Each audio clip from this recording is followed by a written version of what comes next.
আসসালামু আলাইকুম রহমতুল্লাহ বারকাতুহ। সুপ্রিয় শিক্ষার্থীরা, যে যেখানে বসে আজকের এই ভিডিও দেখছো, সবাইকে আমন্ত্রণ জানাচ্ছি স্কুল 71-এর পক্ষ থেকে। আমি হারুন রশিদ। আজকে নবম এবং দশম শ্রেণীর গতি অধ্যায়ের লব্ধি ভেক্টর এবং লব্ধি ভেক্টরের মান নির্ণয় নিয়ে তোমাদের সামনে কথা বলবো, এবং আশা করি আজকের ক্লাসের পর লব্ধি ভেক্টরের মান নিয়ে যে সমস্যাগুলো আছে সেগুলো তোমাদেরকে আর কখনোই ডিস্টার্ব করতে পারবে না।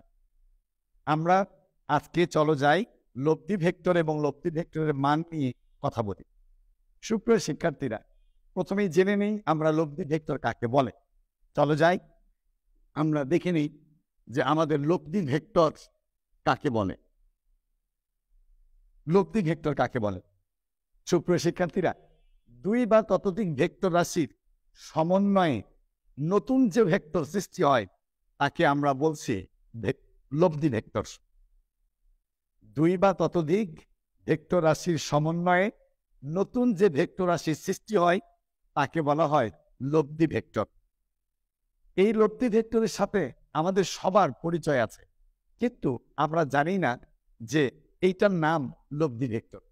যেমন বলি, তোমরা সেই লব্ধি ভেক্টরকে আসলে চিনতে পারো কিনা। চলো যাও, ধরে নিচ্ছি আমি কোনো একটা বস্তুর উপর, এইটা একটা বস্তু আমার, এই বস্তুর উপর 10 নিউটন বল প্রয়োগ করা হয়েছে। আবার এই বস্তুর উপরে বিপরীত দিক থেকে আরো 5 নিউটন বল প্রয়োগ করা হয়েছে।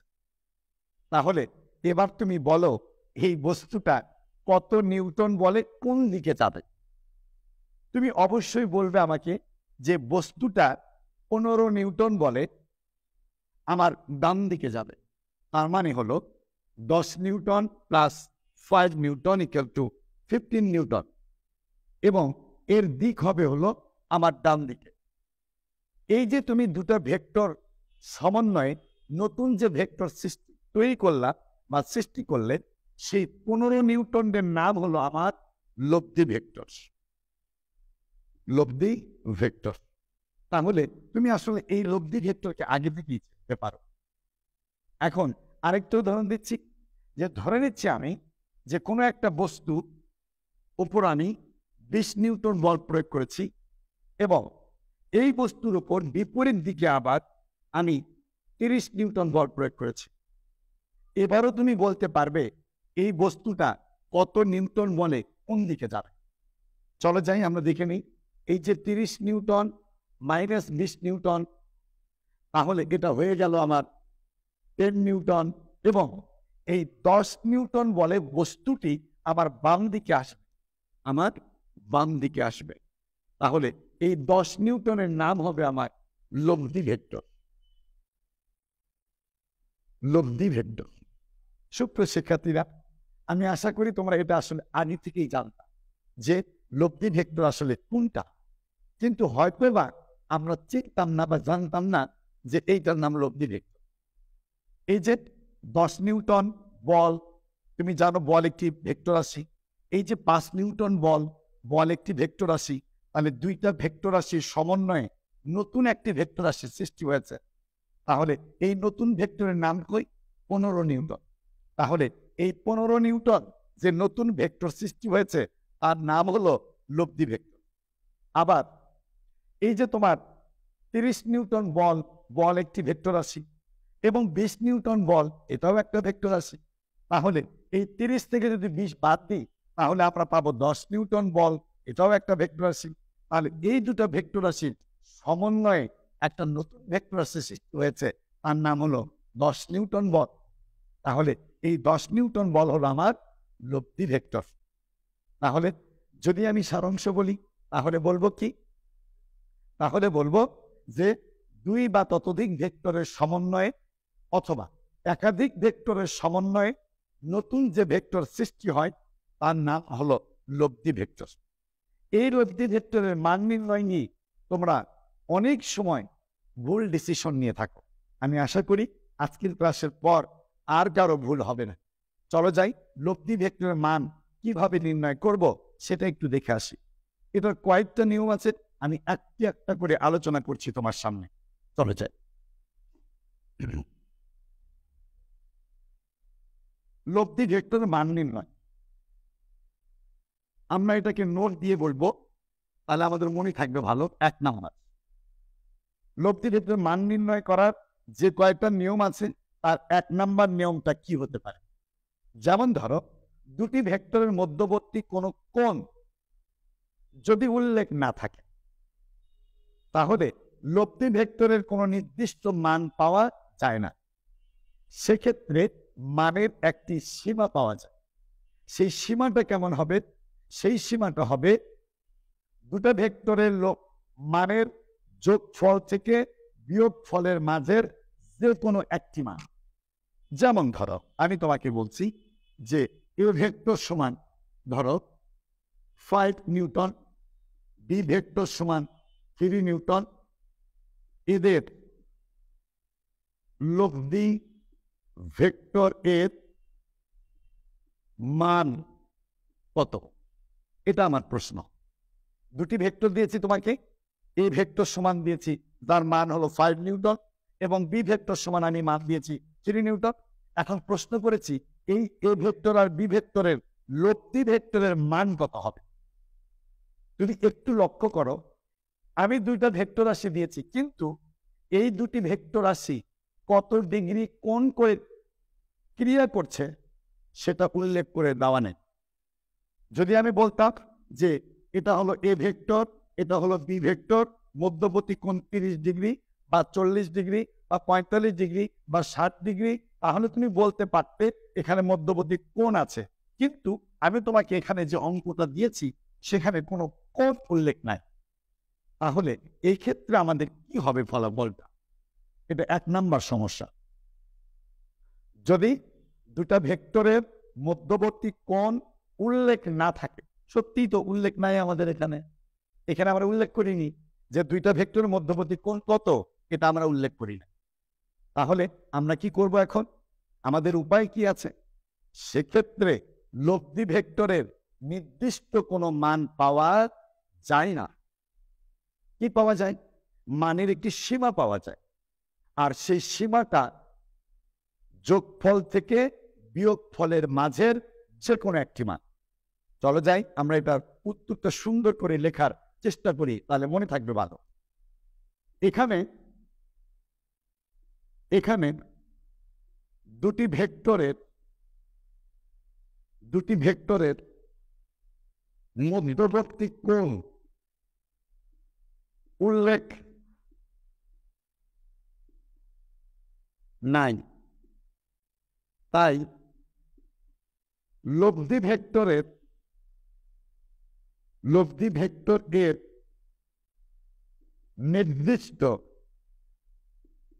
নির্দিষ্ট কোনো মান পাওয়া যায় না। ওই ক্ষেত্রে মানের একটি সীমা পাওয়া যায়। আমি যে কথাগুলো বলেছিলাম সেগুলো লিখে দিচ্ছি তোমাদেরকে, যেন তোমরা এই ক্লাসের পর লব্ধি ভেক্টরের মান নির্ণয়ে আর কোনো প্রবলেম থাকে না। সুপ্রিয় শিক্ষার্থীরা, আমি কি লিখলাম এখানে দুটি ভেক্টরের মধ্যবর্তী কোণ উল্লেখ নাই, সত্যিই তো নাই, তাই লব্ধি ভেক্টরের নির্দিষ্ট কোনো মান পাওয়া যায় না। এক্ষেত্রে মানের একটি সীমা পাওয়া যায়। সীমাটি হলো ভেক্টর দ্বয়ের মানের যোগফল থেকে বিয়োগ ফলের মাঝের যে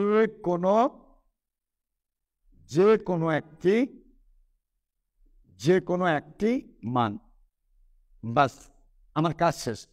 এখন আমরা প্রয়োগ করবো এটাকে। আমি আবার বলছি যে এখানে দুটি ভেক্টরের মধ্যবর্তী কোনো কোণ উল্লেখ নাই, সেই জন্য লব্ধি ভেক্টরের নির্দিষ্ট কোনো মান পাওয়া যাবে না। কি পাওয়া যাবে? সেক্ষেত্রে মানের একটি সীমা পাওয়া যাবে। সীমাটা কেমন হবে?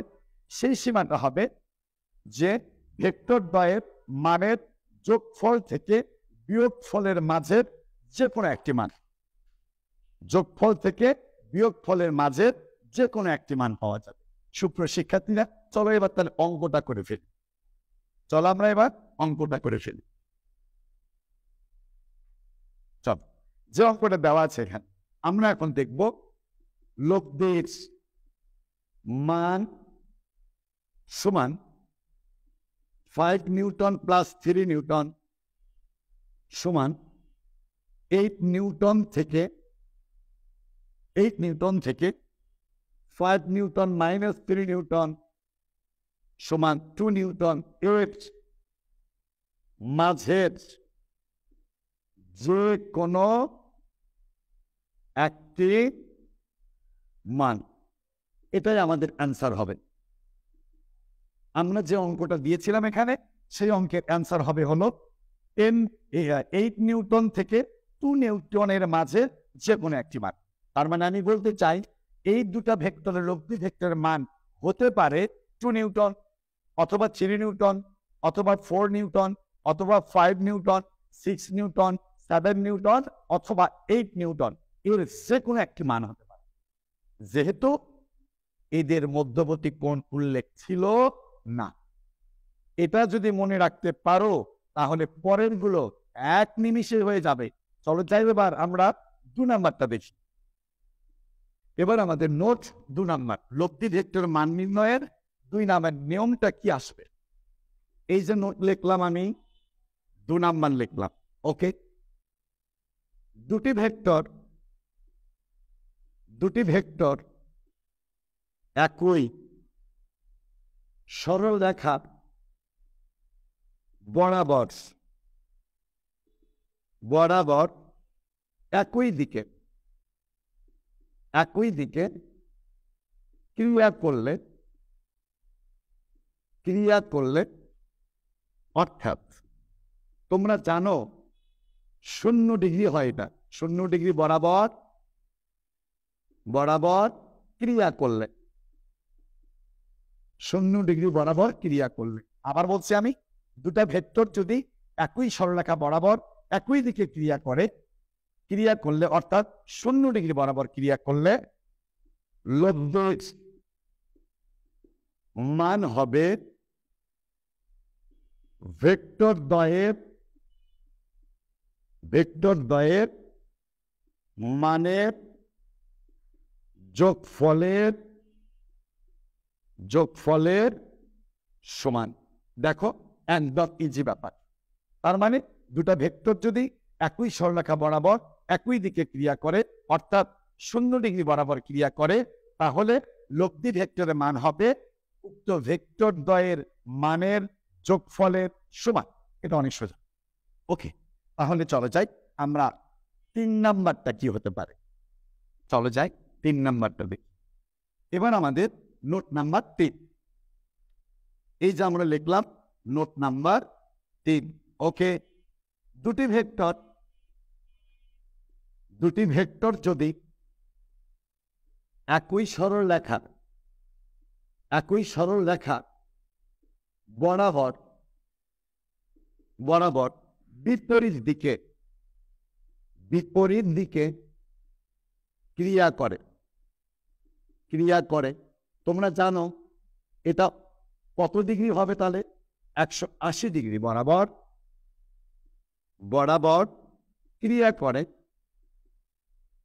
ক্রিয়া করে, তবে লব্ধির মান হবে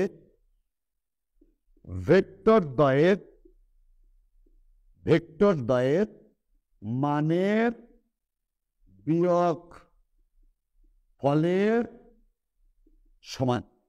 ওকে, এর আগেটা ছিল কি যোগ ফলের সমান, আর এইটা বিয়োগ ফলের সমান। যে দুটো ভেক্টর যদি একই সরলরেখা বরাবর বিপরীত দিকে ক্রিয়া করে অর্থাৎ 180 ডিগ্রি বরাবর ক্রিয়া করে, তবে লব্ধির মান হবে ভেক্টর দ্বয়ের মানের বিয়োগ ফলের সমান। আর একটা বলবো, চলো যাই আর একটা বলতেছি। এগুলোর উপরে আবার কিন্তু অঙ্ক আসবে তোমাদেরকে। আগামী ক্লাসে আমরা এই নিয়মগুলোর উপরে আবার অঙ্ক তোমাদেরকে দেখাবো যে কি কি ধরনের অঙ্ক আসতে পারে। নোট নাম্বার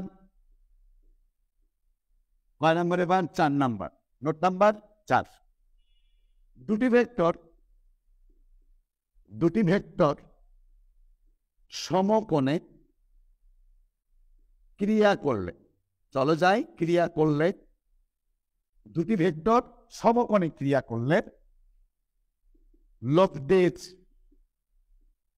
মান হবে সমকোণী ত্রিভুজের অতিভুজের মানের সমান। তার মানে হলো, যদি আমরা দুটা ভেক্টরকে যদি 90 ডিগ্রি কোণে ক্রিয়া করি, তাহলে আমাদের লব্ধি ভেক্টরের মান আসবে ওই সমকোণী ত্রিভুজের অতিভুজের মানের সমান। আচ্ছা তোমরাই বলো, পৃথিবীতে কি শুধুমাত্র 0 ডিগ্রি, 180 ডিগ্রি আর 90 ডিগ্রি কোণ আছে? না, এখানে লক্ষ লক্ষ কোণ তুমি তৈরি করতে পারো। তাহলে এই 3টা কোণ ছাড়া বাকি যে কোণগুলো আছে তার জন্য কি করতে হবে, এবং যদি সেই কোণগুলো থাকে তাহলে লব্ধির মানটা কেমন আসবে, এর জন্য তোমাকে একটু অপেক্ষা করতে হবে পরের ক্লাসের জন্য। সুপ্রিয় শিক্ষার্থীরা, স্কুল 71 এর সঙ্গে থাকো, চ্যানেলটাকে সাবস্ক্রাইব করো, বেল বাটনে ক্লিক করো, তাহলে প্রত্যেকটা ভিডিও তোমার কাছে সবার আগে পৌঁছে যাবে। সবাইকে অভিনন্দন জানিয়ে বিদায় নিচ্ছি আজকের মতো। আল্লাহ হাফেজ।